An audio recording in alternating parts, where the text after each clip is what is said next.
ಗೋಚರ ಪ್ರಕಾಶ ಹೆಚ್ಚಾದಂತೆ ಕಾಂತಿಮಾನ ಸೂಚಕ ಸಂಖ್ಯೆಯ ಬೆಲೆ ಕಡಿಮೆ. ನಕ್ಷತ್ರಗಳ ನಡುವಿನ ದೂರವನ್ನು ಅಳೆಯುವ ಏಕಮಾನ ಜ್ಯೋತಿವರ್ಷ. ಬೆಳಕು ಸೆಕೆಂಡಿಗೆ 3,00,000 ಕಿಲೋಮೀಟರ್ ವೇಗದಲ್ಲಿ ಚಲಿಸುತ್ತಾ 1 ವರ್ಷದಲ್ಲಿ ಅದು ಕ್ರಮಿಸುವ ದೂರವೇ 1 ಜ್ಯೋತಿರ್ವರ್ಷ. 1 ಜ್ಯೋತಿರ್ವರ್ಷದ ದೂರ 9.46 × 10⁻15 ಮೀಟರ್. ಸೂರ್ಯನಿಗೆ ಅತ್ಯಂತ ಸಮೀಪದಲ್ಲಿರುವ ನಕ್ಷತ್ರ ಪ್ರಾಕ್ಸಿಮಾ ಸೆಂಟರಿ. ಸೂರ್ಯನಿಂದ ನಕ್ಷತ್ರಗಳಿಗಿರುವ ದೂರ, ನಕ್ಷತ್ರ ದೂರ ಜ್ಯೋತಿವರ್ಷಗಳಲ್ಲಿ. ಪ್ರಾಕ್ಸಿಮಾ ಸೆಂಟರಿ 4.3 ಜ್ಯೋತಿವರ್ಷಗಳು. ಸೀರಿಯಸ್ 8.7 ಜ್ಯೋತಿವರ್ಷಗಳು. ರಿಗಲ್ 540 ಜ್ಯೋತಿವರ್ಷಗಳು. ನಕ್ಷತ್ರಗಳ ದೂರವನ್ನು ಅಳೆಯಲು ಬಳಸುವ ಜ್ಯೋತಿವರ್ಷಕ್ಕಿಂತಲೂ ದೊಡ್ಡ ಏಕಮಾನ ಪಾರ್ಸೆಕ್. ಪಾರ್ಸೆಕ್ನ ಬೆಲೆ 1 ಪಾರ್ಸೆಕ್ = 3.26 ಜ್ಯೋತಿವರ್ಷಗಳು = 3 × 1013 km. ವಿವಿಧ ನಕ್ಷತ್ರಗಳ ತಾಪಗಳ ವ್ಯಾಪ್ತಿ 15,000 ಡಿಗ್ರಿ ಕೆ ಇಂದ 50,000 ಡಿಗ್ರಿ ಕೆ. ರಾತ್ರಿ ಆಕಾಶದಲ್ಲಿ ಕಾಣುವ ನಕ್ಷತ್ರಗಳ ಚಿತ್ತಾಕೃತಿಗಳನ್ನು ಹೀಗೆನ್ನುವರು: ನಕ್ಷತ್ರಪುಂಜಗಳು. ಗುರುತ್ವದಿಂದ ಪರಸ್ಪರ ಬಂಧಿತವಾಗಿದ್ದು ಸಾಮಾನ್ಯ ಗುರುತ್ವ ಕೇಂದ್ರದ ಸುತ್ತ ವೃತ್ತಾಕಾರಗಳಲ್ಲಿ ಗಿರಿಕೆ ಹೊಡೆಯುತ್ತಿರುವ 2 ನಕ್ಷತ್ರಗಳು ಯುಗ್ಮತಾರೆ. ಯುಗ್ಮತಾರೆಗೆ ಒಂದು ಉದಾಹರಣೆ ಲುಬ್ಧಕ. ಅತಿ ತಣ್ಣಗಿನ ನಕ್ಷತ್ರದ ಸಾಂದ್ರತೆ 5 × 10⁴ kgm-3. ಅತಿ ಬಿಸಿಯಾದ ನಕ್ಷತ್ರದ ಸಾಂದ್ರತೆ 10 kgm-3. ಸಾಮಾನ್ಯ ಗ್ಯಾಲಕ್ಸಿಗಳಿಗಿಂತ ಸಾವಿರಾರು ಪಟ್ಟು ಪ್ರಕಾಶವುಳ್ಳವುಗಳು ಕ್ವಾಸಾರ್ಗಳು. ನಿಯಮಿತ ಅಂತರದಲ್ಲಿ ವಿಕಿರಣಗಳನ್ನು ಸೂಸುವ ಗ್ಯಾಲಕ್ಸಿಗಳು ಪಲ್ಸಾರ್ಗಳು.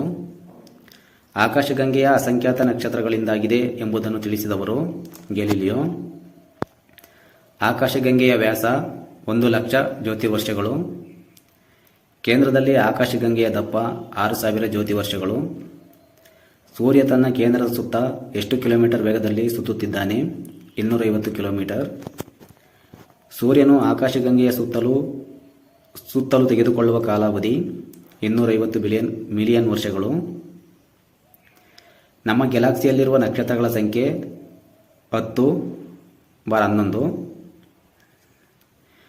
ನಮ್ಮ ಗ್ಯಾಲಕ್ಸಿಯ ಒಟ್ಟು ರಾಶಿ 3 × 10 41 kg.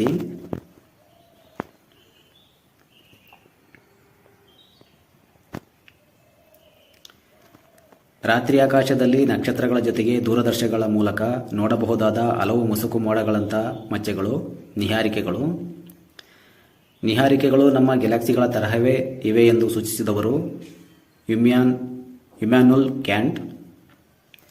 ನಿಹಾರಿಕೆಗಳು ನಮ್ಮ ಆಕಾಶಗಂಗೆಯಂತೆಯೇ ಗ್ಯಾಲಕ್ಸಿಗಳು ಎಂಬುದನ್ನು ತೋರಿಸಿಕೊಟ್ಟವರು ಎಡ್ವಿನ್ ಹಬಲ್.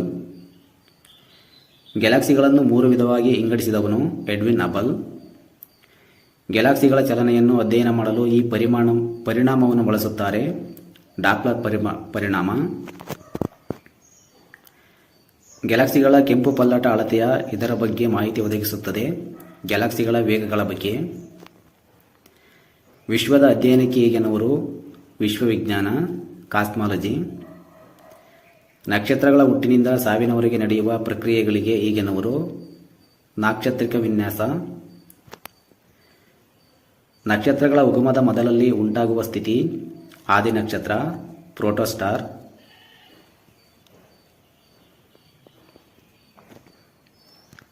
ಆದಿ ನಕ್ಷತ್ರದ ಕೇಂದ್ರದಲ್ಲಿ ಇದರ ಗರ್ಭ ಇರುತ್ತದೆ ಹೈಡ್ರೋಜನ್. ನಕ್ಷತ್ರದ ಕಕೂನ್ ಅಂತ ಆದಿ ನಕ್ಷತ್ರ. ನಕ್ಷತ್ರದ ತಾಪವು ಹಲವು ಮಿಲಿಯನ್ ಡಿಗ್ರಿಗಳಿಗೆ ಏರಿದಾಗ ನಕ್ಷತ್ರದ ಗರ್ಭದಲ್ಲಾಗುವ ಬದಲಾವಣೆ ಹೈಡ್ರೋಜನ್ ಸಮ್ಮಿಲನ ಪ್ರಾರಂಭವಾಗುತ್ತದೆ. ನಕ್ಷತ್ರದ ಯೌವನ ಅಂತ ನಕ್ಷತ್ರದ ಸ್ಥಿರ ಸ್ಥಿತಿ. ಸೂರ್ಯನು ಎಷ್ಟು ವರ್ಷಗಳಿಂದ ಯೌವನ ಹಂತದಲ್ಲಿದ್ದಾನೆ? 5 ಬಿಲಿಯನ್. ಸೂರ್ಯನ ಒಟ್ಟು ಯೌವನದ ಅವಧಿ 10 ಬಿಲಿಯನ್ ವರ್ಷಗಳು. ನಮ್ಮ ಸೌರಮಂಡಲದ ಬುಧ ಮತ್ತು ಶುಕ್ರ ಗ್ರಹಗಳನ್ನು ಸೂರ್ಯನು ಯಾವ ಸ್ಥಿತಿಗೆ ಬಂದಾಗ ನುಂಗಿ ಹಾಕುವನು? ಕೆಂಪು ದೈತ್ಯ. ಸೂರ್ಯನು ತನ್ನ ಕಾವಿನಿಂದ ಯಾವಾಗ ಭೂಮಿಯನ್ನು ಸುಟ್ಟು ಹಾಕುವನು?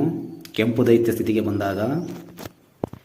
ಯಾವ ತಾಪದಲ್ಲಿ ಸೂರ್ಯನ ಗರ್ಭದಲ್ಲಿರುವ ಹೀಲಿಯಂ ಬೀಜಗಳು ಪರಿವರ್ತನೆಗೊಂಡು ಕಾರ್ಬನ್ ಬೀಜಗಳಾಗುತ್ತವೆ? 10 8 ಕೆ.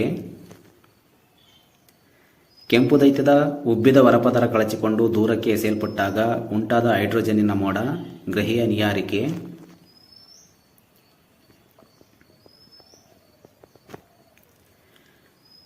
ಚಂದ್ರಶೇಖರ್ ಮಿತಿ ಯಾವುದರ ಬಗ್ಗೆ ತಿಳಿಸುತ್ತದೆ? ನಕ್ಷತ್ರದ ರಾಶಿಯ ಬಗ್ಗೆ. ಸೂರ್ಯನಂತ ನಕ್ಷತ್ರ ಸಾಯುವ ಸ್ಥಿತಿ ಕೃಷ್ಣಕುಬ್ಜ. ಕೃಷ್ಣಕುಬ್ಜ ಸ್ಥಿತಿಯ ನಂತರವೂ ಬದುಕಿರುವ ನಕ್ಷತ್ರಗಳ ರಾಶಿ ಸೌರರಾಶಿ 5 ಪಟ್ಟು ಅಥವಾ ಅದಕ್ಕೂ ಹೆಚ್ಚು. ನಕ್ಷತ್ರದ ಗರ್ಭದಲ್ಲಿ ಹೀಲಿಯಂ ಬೀಜಗಳ ಸಮ್ಮಿಲನದಿಂದ ಇದು ಉಂಟಾಗುತ್ತದೆ, ಕಾರ್ಬನ್ ಗರ್ಭ. ನಕ್ಷತ್ರದ ಗರ್ಭದಲ್ಲಿ ಕಾರ್ಬನ್ ಬೀಜಗಳ ಸಮ್ಮಿಲನದಿಂದ ಇದು ಉಂಟಾಗುತ್ತದೆ, ಆಕ್ಸಿಜನ್ ಗರ್ಭ. ನಕ್ಷತ್ರದ ಗರ್ಭದಲ್ಲಿ ಕಬ್ಬಿಣದ ಬೀಜಗಳು ಉಂಟಾಗಿ ಸ್ಫೋಟಗೊಳ್ಳುವ ವಿದ್ಯಮಾನ ಸೂಪರ್ನೋವಾ.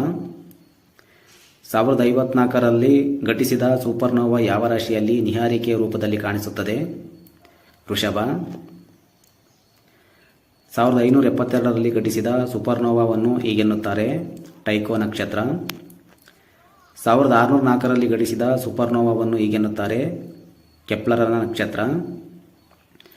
ಸೂಪರ್ನೋವಾ ಉಂಟಾದಾಗ ನಕ್ಷತ್ರದೊಳಗಿನ ದ್ರವ್ಯ ಯಾವ ವೇಗದಲ್ಲಿ ಹೊರಕ್ಕೆ ಎಸೆಯಲ್ಪಡುತ್ತದೆ? 14 ಕಿಲೋಮೀಟರ್.